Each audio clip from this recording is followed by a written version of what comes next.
Hello, everyone. Welcome to Emerald Live. So excited for you to be here. I'm Jill Conan. I am the Managing Director of Emerald Live, the webinar division of Emerald Media Group, and I'm also the founder of the CannaBoss Lady. Before we get started, I'd like to thank some of our partners, Supernova, Last Prisoner Project, Cannabis Media, the CannaBoss Lady, Garden State Normal, Petty, New Jersey, Tokativity, Women Empowered in Cannabis, Zoe Wilder PR, and the Center of Asian Pacific American Women. So a few of those non-for-profits I've been donating to. So they've been sharing information about the webinar and about my shop. So thank you very much for your support and your promotions. We really appreciate it. Now for a little bit of housekeeping. I encourage everyone to network in the chat room. So please, feel free to drop in your LinkedIn link or your handles, your Instagram handle or any social media handle. And please be sure to follow us as well. For questions, we will answer questions throughout the panel. And you can put your question in the Q&A tab at the bottom of your screen. Today, we are discussing emerged CannaMoms. Motherhood is a challenge no matter how you slice it. After a pandemic and the cannabis plant becoming more regulated and more promoted and less stigmatization, everybody's been turning to cannabis for help with anxiety and insomnia and pain and all of that. And so we've emerged into a lot of these CannaMoms have emerged into new cannabis businesses and have had to juggle dealing with a pandemic and being a mom and being a business owner. So we are going to talk about today the challenges and the journey of that. And I'd like to just quickly share my own story for a second, because I opened a shop in February in the dead of winter, in the middle of a pandemic when we didn't know we were opening up. And I'm a mother of a 12-year-old. And so this is what I do. When I have to go to the post office, I put this sign out, went to the post office, we'll be right back. Or I take my daughter to soccer practice and I say, be back in 15 minutes, because I'm a one-woman show over here. And what else am I gonna do? And it's kind of funny, everyone loves it when I put this out on my door, because they're a mom too, usually, and they get it, and they either wait by the door till I come back, or they go and get a coffee and come back and they tell me, oh, I saw your sign. And so it's cute. I love it. It's fun community. So before I introduce our lovely moderator, I'd like to turn it over to Jimmy Young, founder of Pro Cannabis Media, for a little 2-minute clip on latest industry news. Jimmy? Hey, thank you so much, Jill. And by the way, your CBD store looks great. I can't wait to visit in Maplewood when I'm back down in New Jersey. Hi, everybody. I'm Jimmy Young from Pro Cannabis Media. And this is a quick wrap up of cannabis news over the past month or so. But before I get into that, have you gone onto our website and entered your own cannabis story? That's right. Come out of the cannabis closet on text or video, and you could win a great state-of-the-art storage device called Your Story. We're giving out one of these, or wait, I'm going to hold it up every month for the next 4 months. Check it out and tell us your cannabis story to win with yourstory.com. All right, now it's on to the news. Now it looks like Connecticut will become the next New England state to legalize adult use of cannabis. The Senate there passed the bill, and with the Governor Ned Lamont's approval, it heads to the Connecticut House, where leaders there are confident they have enough votes to pass it before the week is out. Now, there are some rumblings that some House Republicans there want to slow down that process, but Democrats there still think they could push it over the finish line. Now, if that happens, Connecticut will become the 18th state to legalize the sale, use, and possession of cannabis for adults. On the federal front, the Safe Banking Act and the MORE Act have moved past the House of Representatives, and of course, they've gone nowhere in the Senate, where all progressive bills go to die. That's thanks to our filibuster clause, where the Republicans seem to do whatever they can to just piss off the Democrats. It's all politics, and my gender and race continue to screw up this country in both parties. Now, what's going on in Colorado, you ask? You know, that was the first state in the union to legalize adult use of cannabis for recreational purposes.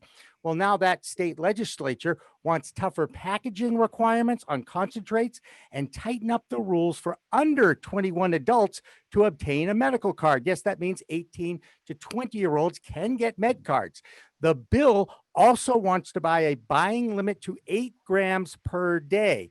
Now, this is the same state where the governor just increased the possession limit to 2 ounces instead of the 1 that had been on the books for years. Massachusetts-based MSO Curaleaf has entered into a strategic partnership with Rolling Stone magazine. Curaleaf's Select brand will do just that with Rolling Stone's help. That media company will select brands to co-market. There are also pre-rolls and a pod system that carry the co-brand. There'll be a lot more visibility for these co-branded products because both Curaleaf and Rolling Stone will be announcing a first-of-its-kind retail space in Las Vegas in 2022. Now, remember, Nevada is looking to license social cafes as soon as the legislature there can figure out how to do that safely. Hey, bong hits on the Strip, only in Vegas, unless, of course, you're in Washington State. You see, the politicians there are always looking for creative ways to share their progressive ideals for a higher purpose. Now, in Washington State, their Liquor and Cannabis Board announced that they are offering joints for jabs. So from now until July 12th, if you get yourself vaccinated against COVID-19, you can walk off with a free pre-roll, of course, to the plus 21 crowd. Not to be outdone, the alcohol group is offering a free drink for your shot. And wouldn't that be shots for shots? Just saying. It's a whole new world of weed out there. For the Emerald Media Group, I'm Jimmy Young from Pro Cannabis Media, now streaming 24/7 on our website and our Roku channel, PCM TV. Back to you, Jill. Great, thanks, Jimmy. Now a word from Christina DiGiovanni, our CEO of the Emerald Media Group. Hi, Christina. Hi, Jill. Thank you so much. Thank you so much, Jimmy. Thank you so much to our panelists and our moderators. And thank you for joining us this afternoon on the topic of parenthood, motherhood, sisterhood, using cannabis to cope. I am not a parent myself, but I can appreciate all the work that went into raising me. And I'm sure that my parents, even though they may not confess it, probably had some cannabis right at their side. So without further ado, I'm going to turn it back over, but thank you all for joining us, and thank you for everyone for being a part of this movement. Thanks, Christina. Now I'd love to introduce our lovely moderator, Jessica Gonzalez. She's the founder of the Mommy Jane. Love that name. A wellness page on Instagram dedicated to normalizing plant medicine for mothers and helping women find their voice and advocacy. She recently wrote a guide on how to mindfully grow your personal brand on social media. I think I'm going to need your help, Jessica. And produced by, I love Tokativity. Tokativity has my heart. So that's been produced on Tokativity, which is slated to be released summer of 2021. You can catch Jessica on various platforms sharing cannabis education, including Green Bee Life and High Curious, and get to know her life a bit more through her blog via themommyjane.com. Jessica? Thank you so much for having me here. Thank you, Jill and Christina and everyone attending today. I am Jessica Gonzalez. I run the Mommy Jane on Instagram. Those of you that don't know me, that was my bio. I am an advocate, a writer, a speaker, and entrepreneur, for lack of better words. And so are the women that I am interviewing today. I am so excited to share the mic with two incredible moms that have worked extremely hard in this industry to get where they are today. And I can't wait to dive in to what they've been up to for the past 15, 16 plus months and how we have been surviving the pandemic and simultaneously still growing our cannabis brand and company. So without further ado, let me get started by introducing Loriel. And if you'd like to share a little bit about yourself, we can go on from there. Thank you so much. Okay, thanks, Jessica. I am excited to be a part of the panel. Thanks, Jill, for having me, and Christina and Jimmy. My name is Loriel Alegrete, and I'm the CEO of 40 Tons brand. We're a social impact cannabis brand that's dedicated to freeing prisoners that have been locked up over unjust weed laws, nonviolent cannabis charges. And just a little backstory for myself. My husband had to go away and serve time for unjust weed laws, and it left our family devastated. And it left me to pick up the pieces. And I knew that that was an unjust thing that had happened to my family. And so I represent the wives and the mothers and the girlfriends and the daughters that are left behind when their loved ones have to go and do serve time over an unjust weed charge. So this is why I started 40 Tons, and why I continue to fight for the prisoners that are currently in jail. And just currently, there's over 40,000 that are incarcerated as of 2018. So the fight continues, and we are doing everything that we can to help those prisoners through the sale of our merchandise, through collaborations with other cannabis brands. We've got a flower, we've got a gummy, and we've got our merchandise. So a lot of the proceeds do go right back to that prisoner for, their commissary and books and glasses and whatever else that they may need. So that's what 40 Tons does. That's incredible. I love that you found a very niche that we just really don't consider. If we're doing our best to get everybody out of jail, however, in the meantime, how can you also make their quality of life better? And I think that is it's the energy of cannabis right there. That's how cannabis makes us feel. It gives us that quality of life.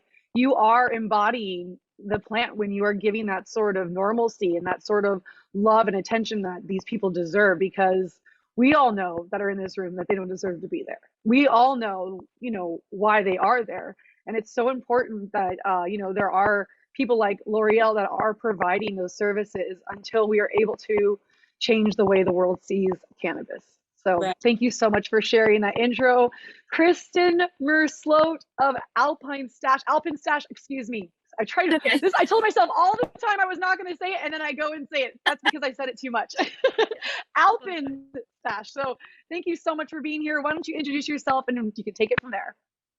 Hi, everyone. Thanks for having me. I'm really excited to be here and to meet everyone and speak with everyone. I am the co-owner of Alpenstash with my husband. We're a small craft cannabis grow, wholesale grow.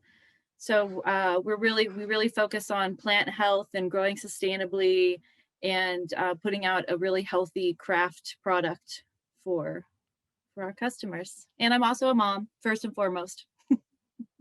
That's a job itself. Everybody, those of you that are moms that are in the audience today, that itself is a full-time job. This is why cannabis helps, and this is why we're coming together today to talk about it. So just in the pattern of just going back and forth, Loriel, why don't you answer this first question? What are the biggest challenges you faced as a mother in cannabis? Okay, I'm a mother of 3. The challenges I face would be that work-life balance, right? And then the stigma that's around of how are you able to really juggle it all and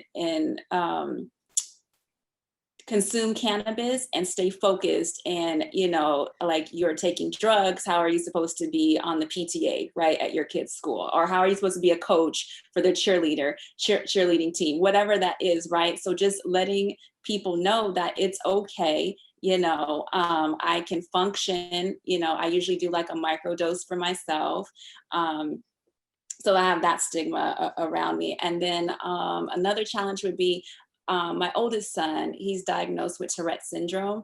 And so we've been through a gamut of all sorts of medications, very expensive, they don't work long-term.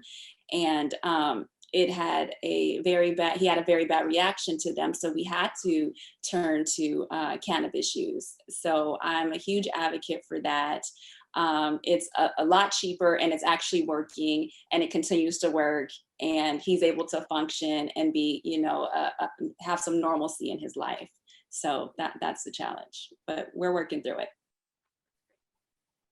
I appreciate you as a mother who also is an advocate for their children. I think that's a huge step in advocacy. You know, it's one thing for us to advocate for our bodies, but to also be able to advocate for our children is I mean, it's the highest form of motherhood, really, being our advocates for our children so we can change the trajectory of health and wellness so that they can live empowered lives and be able to use the information and make their own decisions and decide if plant medicine is something that's for them. So I commend you so much. That is not an easy card to be dealt, and for you to like listen to your higher self and follow through and just really live the life.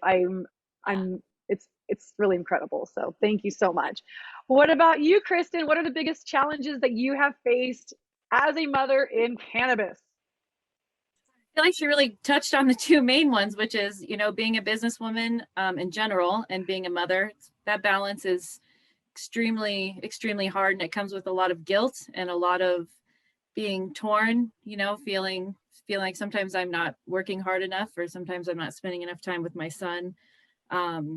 I'm a mother of one right now, Earthside. I'm also pregnant currently, so we will have two soon. So very exciting. A COVID baby. I feel like there's a lot of them coming out. There's going to be a boom. Yeah, I feel like there's going to be a lot of children. Yeah, in a few months. It's a good stress reliever.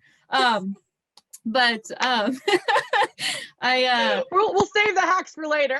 Yeah, right. Yeah. But I think the biggest thing for me is the stigma. Is really difficult. On both sides, kind of, where yes, there's a negative, stigma attached to it. We're being a mom and consuming, and then also on the other side where a lot of people just assume I consume all the time.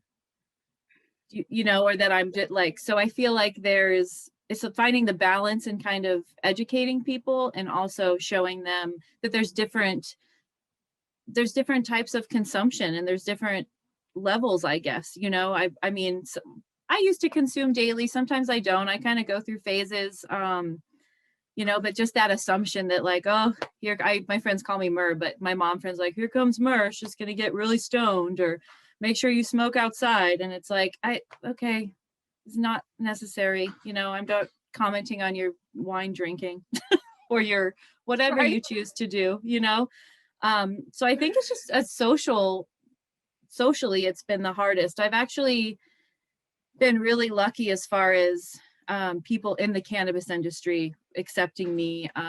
Obviously, as a woman, you always have more hurdles, but I think that's just a part of life, actually, unfortunately.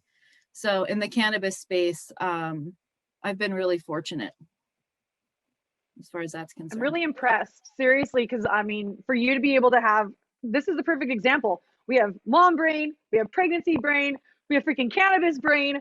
I mean, just the humaning as an adult, like I feel like my brain cells are just, as the years go on, like flowing away from me. So I'm so impressed with you to be able to still not only, function your end of the industry, but also to be able to parent, because you're still parenting while you're pregnant. Like people have to realize that that's its own thing, because the kid starts to realize like, I'm not going to be the only one, and things change and et cetera. And I'm so glad that you also brought up the point about like all the moms like, are you high right now? Are you high right now around my kids? Like, listen, lady, I've been doing this for 20 years. I'm good. I know what I'm doing. I know how much to take before I leave the house, how much time I need to spend before I get in the car. I've got it down. Trust me. Don't you worry your head, girl. Don't you worry.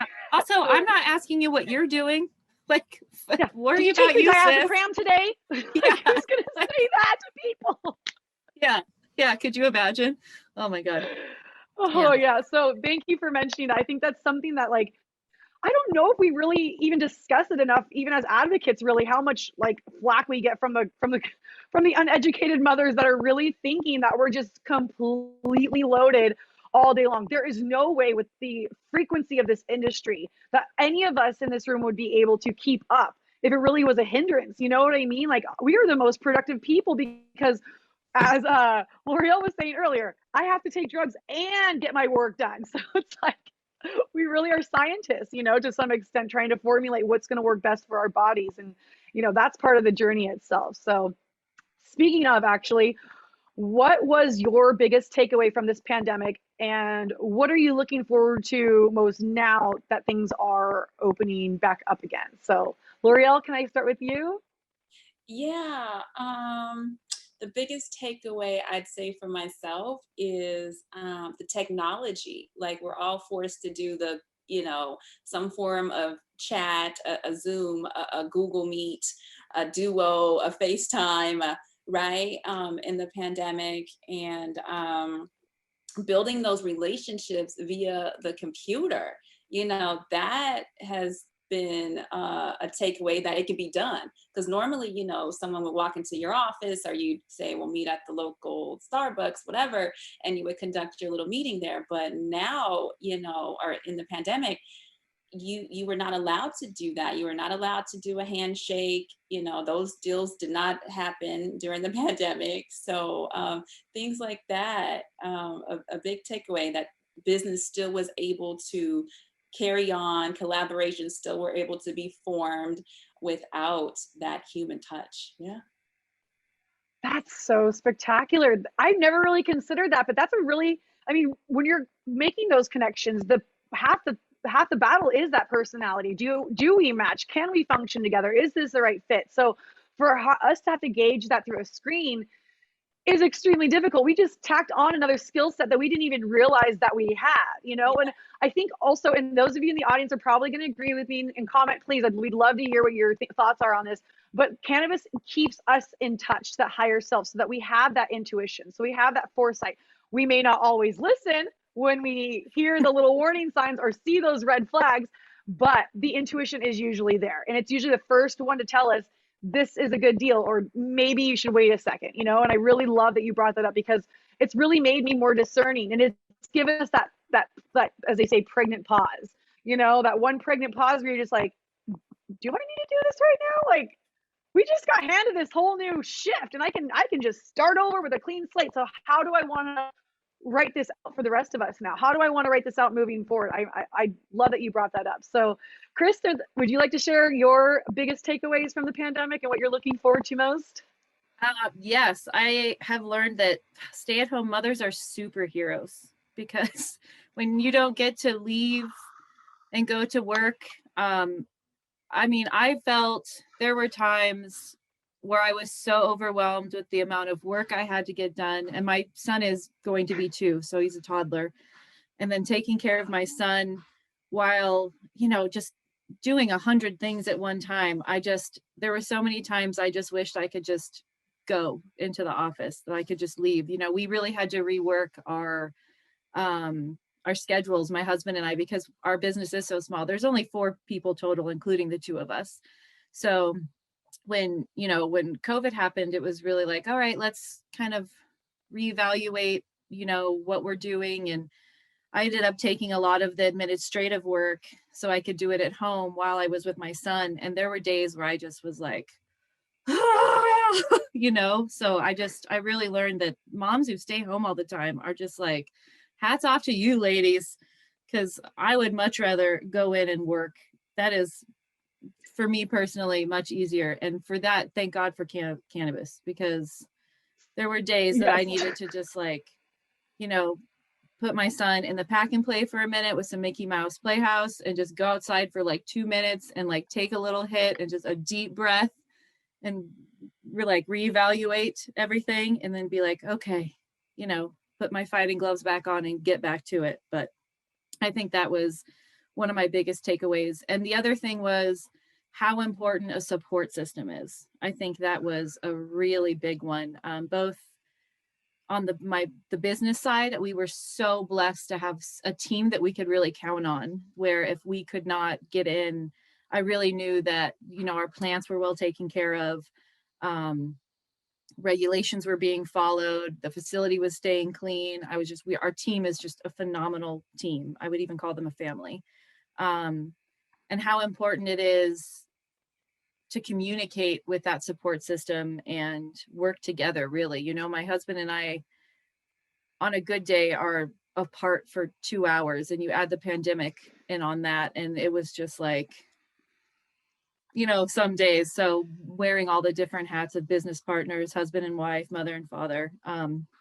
So that support system really came in clutch, I think, for us and a team. Oh my gosh. Yes. It takes a village. It takes a village to raise a cannabis business also. It does. It's not just the family. Like, we all need each other. This plant is connecting for a reason. Women need each other now more than ever too. What was the statistics? Like 56% of women had to leave the workforce last year or something crazy like that. I read on the New York Times. Like, it is what it is. We're still fighting that patriarchy. And it's just insane how much we were really given. And especially the ones that also didn't get a chance to stop working, like us in the cannabis industry. Like, our work accelerated. Everyone's like, oh, I'm binge watching Tiger King. I'm like, must be fucking nice.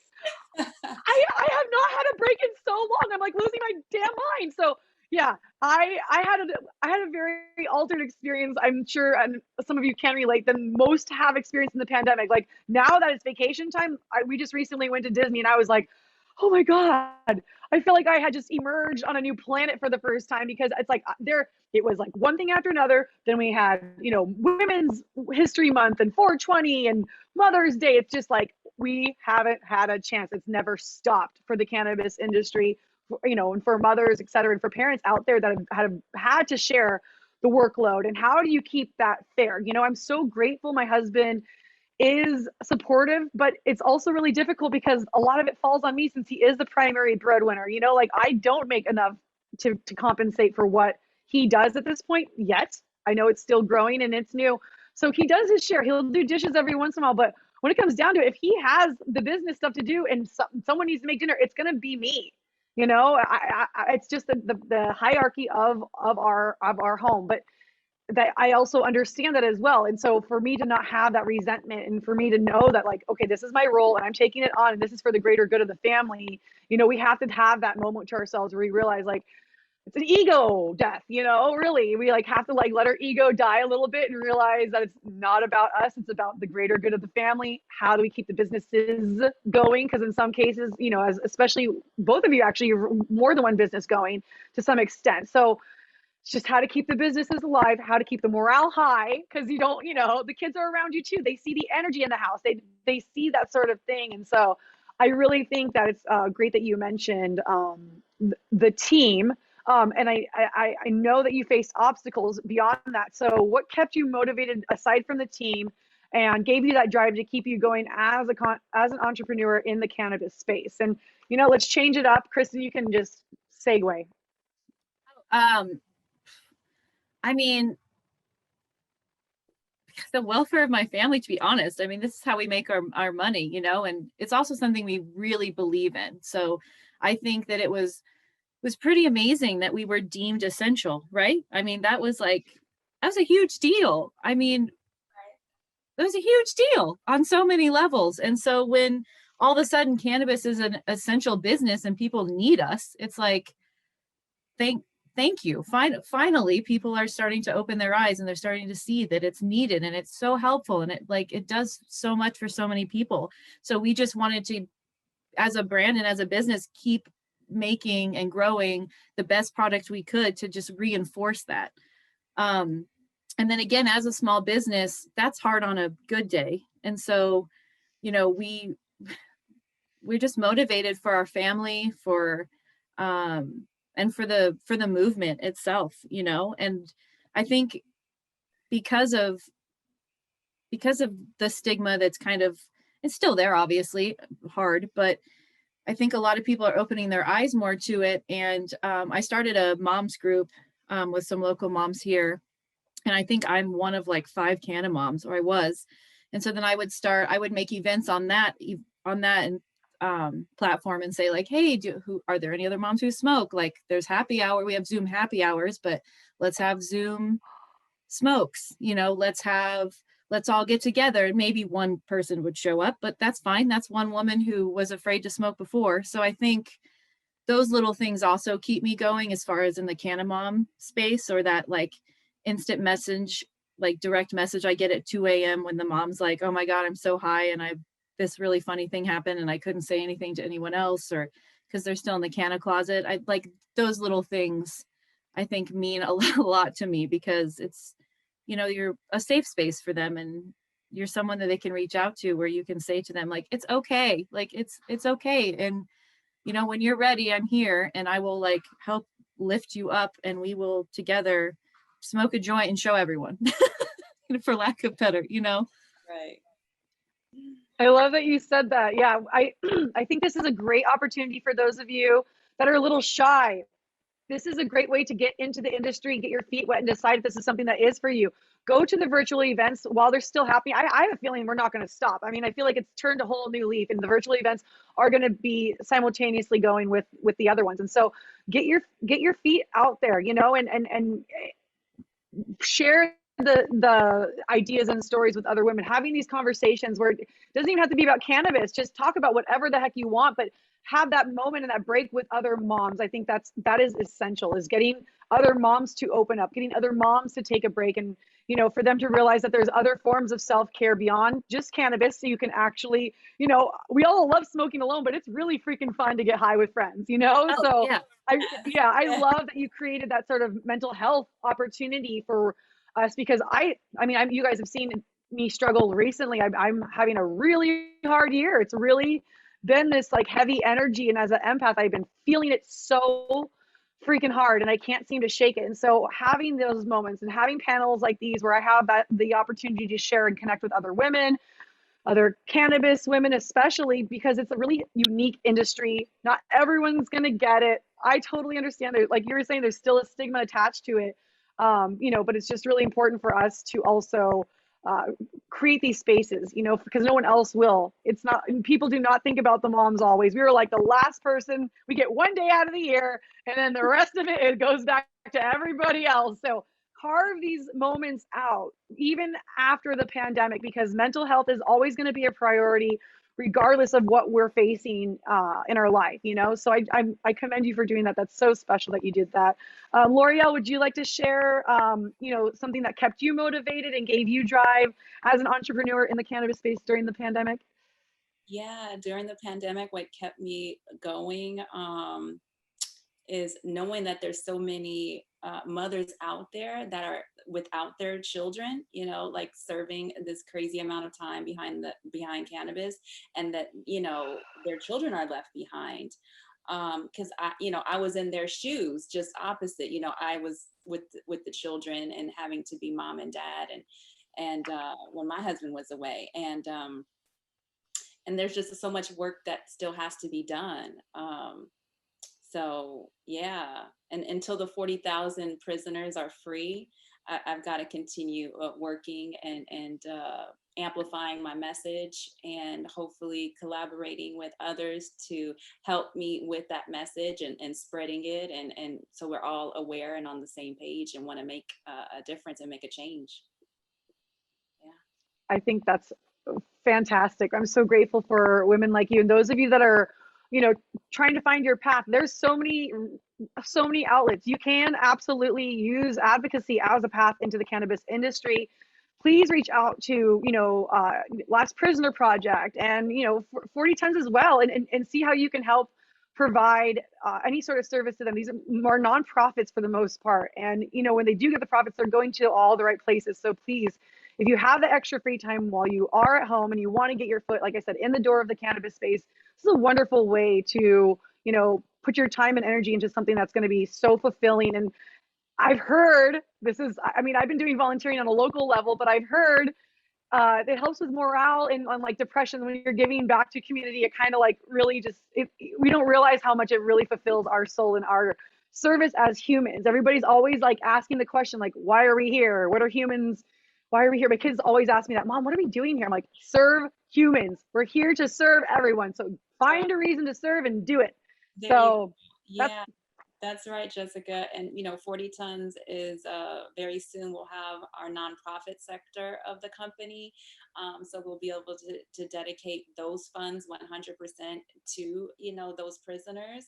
But right now, it's through our merchandise and our flour and things like that and other collaborations that we are, that others can help support us. So So those of you that are watching, if you're in California, you can get the physical stuff. But for those of you that aren't in our state, you can do merch. Merch is absolutely something that can cross the border. You can share your support and put your money where your mouth is, I guess, right? Everybody's always talking about they want to support the cannabis industry. Listen, this is how you support the cannabis industry. Right. All right. Yeah. Well, Loriel, I have a question. Oh, sorry. Go ahead. No, Go ahead. go ahead. I have a question specifically for you. Social equity and helping disadvantaged families negatively impacted by the war on drugs has been been the foundation for your business. So what type of funding, if any, was available to you while you were building your business? Oh, okay. So, initially my husband and I and Corvain, this is our core team. We bootstrapped this business, initially, and then we got our first investment from an attorney. Her name is Brittany K. Barnett.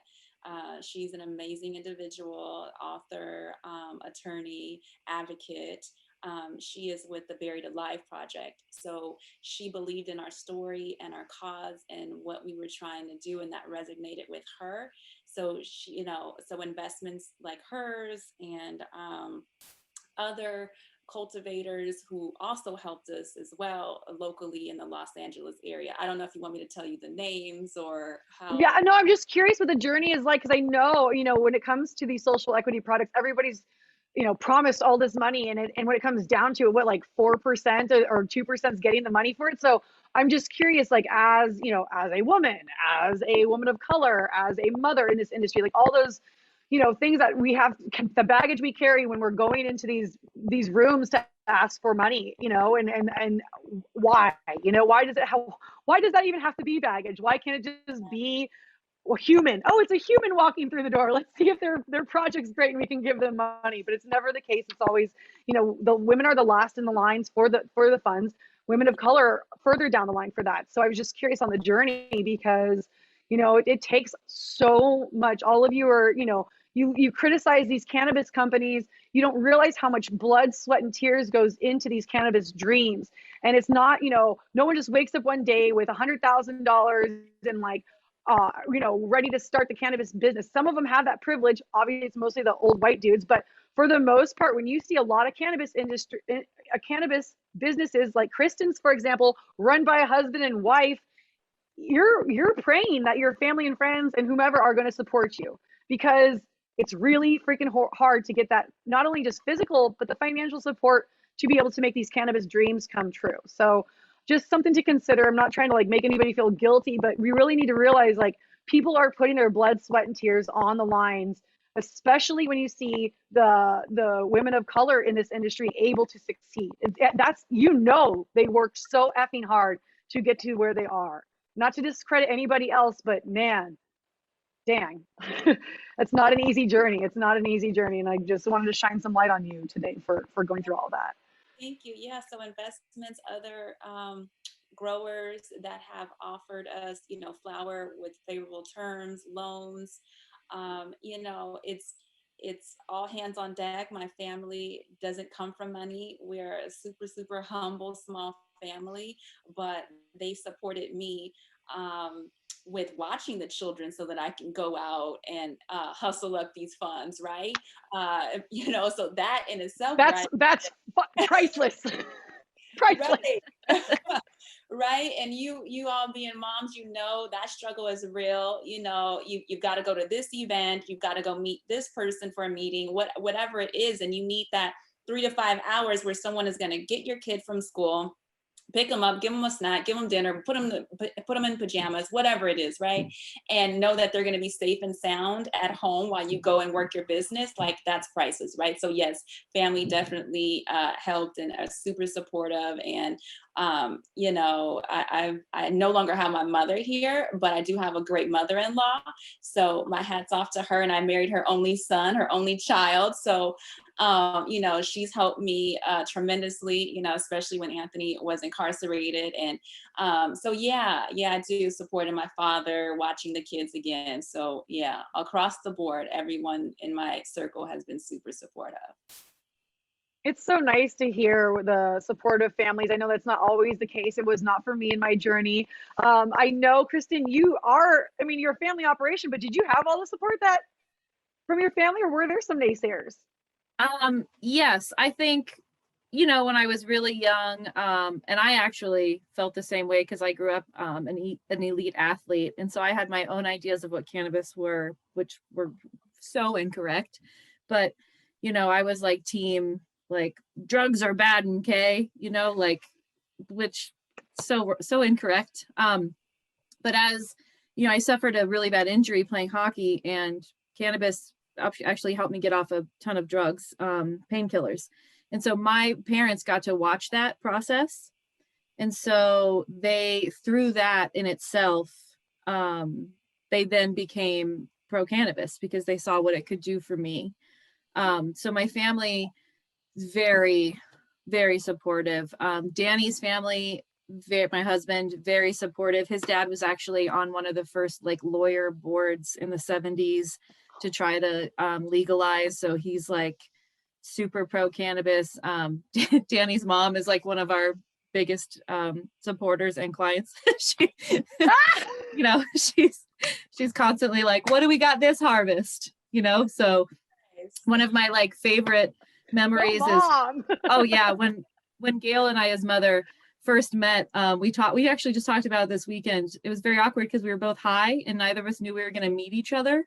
And so it was like a very, very, very awkward and uncomfortable situation that we still laugh about it till this day. So we're so fortunate. We're so fortunate. You know, my mom doesn't really consume. She does now. She'll have like a gummy here and there, but my mom, yeah, she's the same way.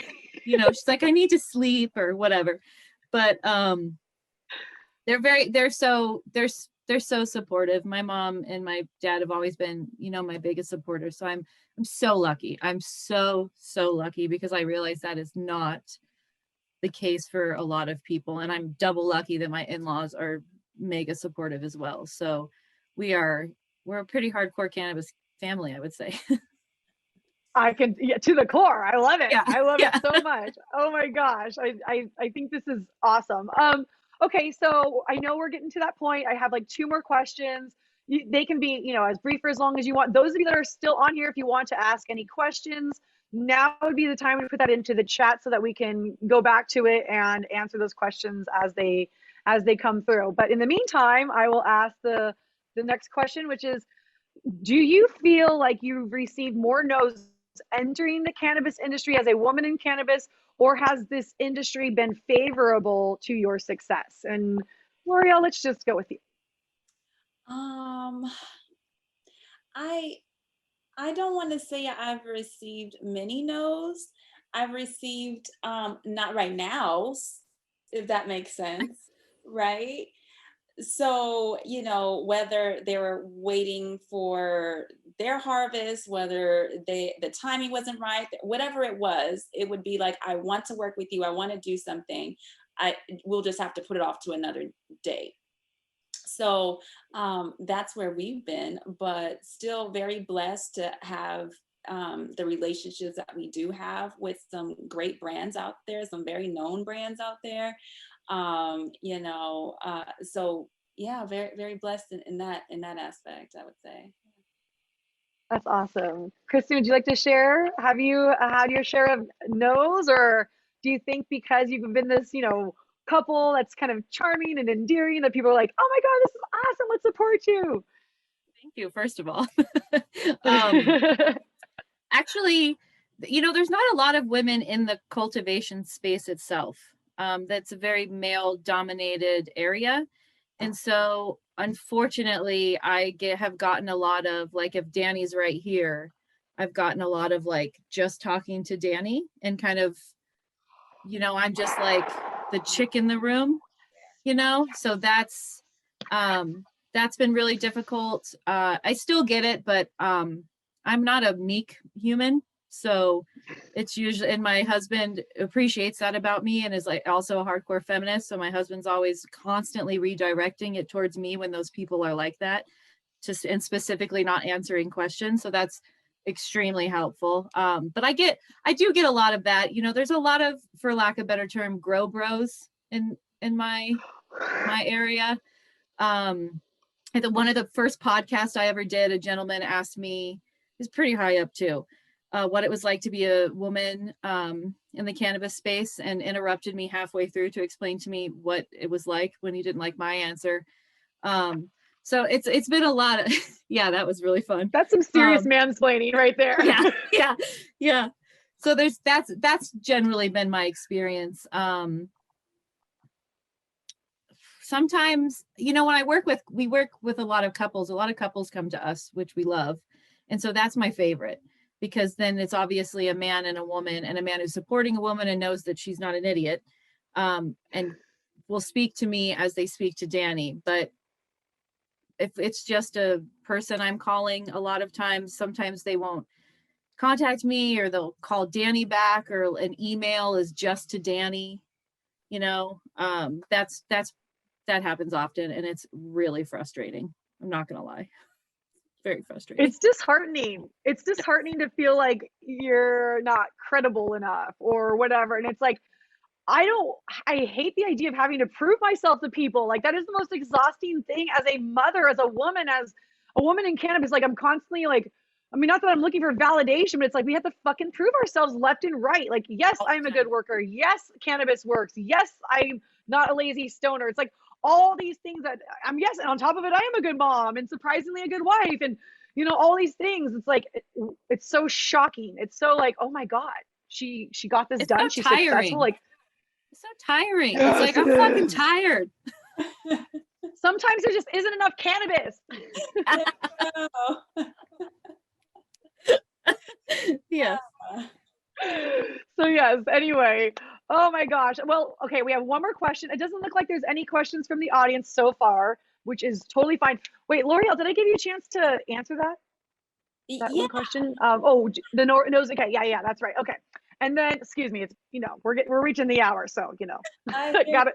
The happy hours. On top of it. Yes, it is. Okay, this is such a great one. This is literally like, this is obviously what I live for. That's why I had to include it in this questionnaire. But any advice to moms who are interested in starting a career in cannabis? You just mentioned, Kristin, that couples come to you. Is this something that you welcome? Are you a consultant for people that are looking to grow in the cannabis space? Like, there you go. Like, let's talk about this.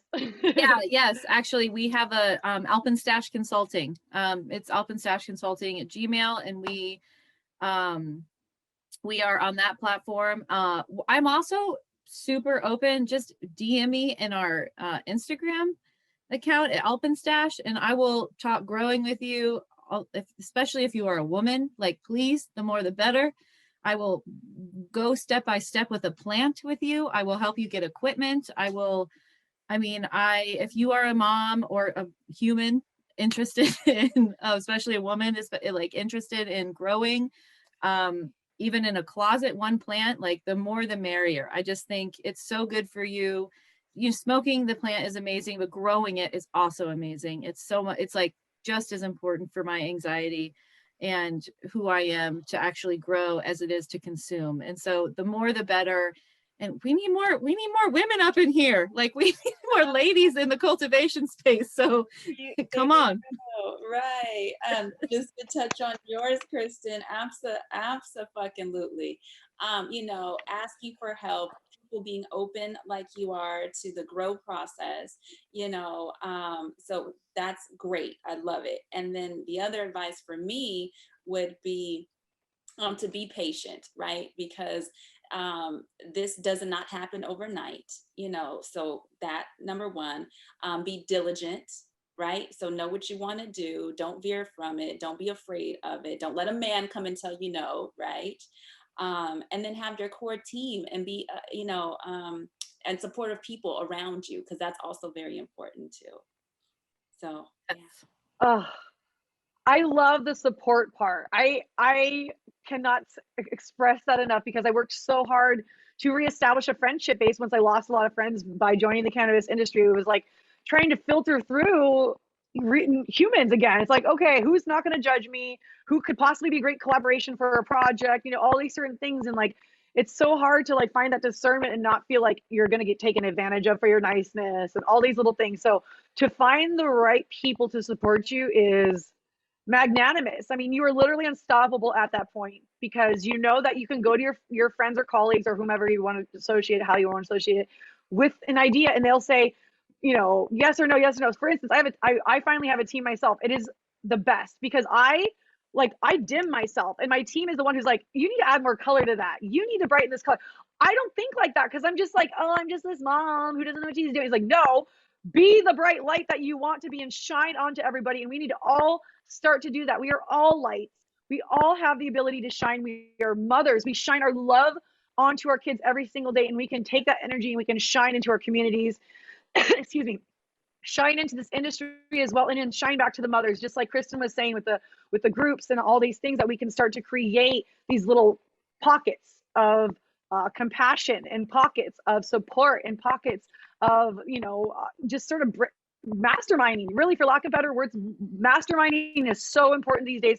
We've all experienced something. We all have something that we can share with one another, and it's so important that we stop like hiding behind our computers and start sharing our secrets and sharing what works with us. I really think that that's important too. So I cannot express the freaking group thing enough. Kristin, you want to piggyback off that? Yes, I just want to say something really fast. I think you touched on something so important. As women, I think we are taught to dim ourselves, to speak in whispers, and to like hide, and like, and I think this industry is such an amazing opportunity for us to say, no, you sit the fuck down. I've got this. I think it's such an amazing opportunity for us to like support each other. I mean, every time I do these panels at Tokeativity, when I reach out to women, no one's mean, like no one's judgmental. Everyone's just so excited that more women are joining. And so if you are scared, just reach out to one person. Just say, hey, maybe I want to do this. And, I guarantee you that person's going to open their arms and be like, yes, yes, yes, and probably overwhelm you, because they're so excited that they're like, you could do this and you could do this, or maybe I'll help you with this, or contact with this, or here's this person, like it's just because we just like, I know I sound like a broken record, but we just need to keep bringing each other up, and more women in this industry. We can I really think that we have the ability to not take over, because I'm an interpersonal feminist. I believe we're equal. I don't think we're better. I don't want to stomp on men, but the assholes I do, but not all men, but I think that we have a real opportunity here to stand beside them and in front of them instead of behind them. Yeah, there's plenty of room at this table for all of us, yeah, absolutely. Oh my gosh, I love that you said this. It's so important. If there's anything else you want to add, Loriel, please go for it. Wait, Katri Saunders, yes. Oh my gosh, yes, we need to share our stories more. Please share your stories. That's my last thing I'm going to say. Share your stories. Share what's working. Share, and support. And this is always going to be relevant until it's not anymore. We are going to have to keep saying women supporting women, women empowering women, until it's already obvious and it's happening and it's not cliche. It's just part of the movement. Okay, I'm done. Yes. Yes, and the other thing that's true as well is that we have two receptor sites in our bodies, because we have the brain and we have the female reproductive system. So come on, cannabis, it's all about the women, and the women should take over. It shouldn't be another man's business. So I mean, I have to say, all the customers that come into my shop, when and a lot of them come in for endometriosis or, vaginal dryness or, or they're having Period cramps. with their kids, the anxiety with their kids. And it's, it proves like how important it is for the women's health. And they're usually the ones that decide the healthcare for their family as well. So it just makes sense for us women to own this industry. For once, let us own an industry. Right. Yes. Yes. Well, thank you, ladies. This was just an amazing panel. I'm going to be reaching out to all of you because I need some consulting. I need some social media. I need to go see you, Loriel, in San Marcos when I visit my father. Right. My father lives in San Marcos. You guys didn't know Yeah. that. This was just so thought-provoking and wonderful, and I appreciate your time. Also, Kristin, I want to talk to you about carrying some of your products in my shop. Okay. So we'll do that offline. And so this basically concludes the event. Amazing. And I don't know when our next event is because we're going into summer, and I think everyone's traveling because now that the world's starting to open up, everyone's like, I'm out of here. Right. Yes, of course. So so we may not, our next one may not be till September, but that's fine. Let's all stay in touch. Yes. Love you all. Hugs and tokes. Thank you, ladies. Have a So great fun. evening. So fun. Thank you. Bye.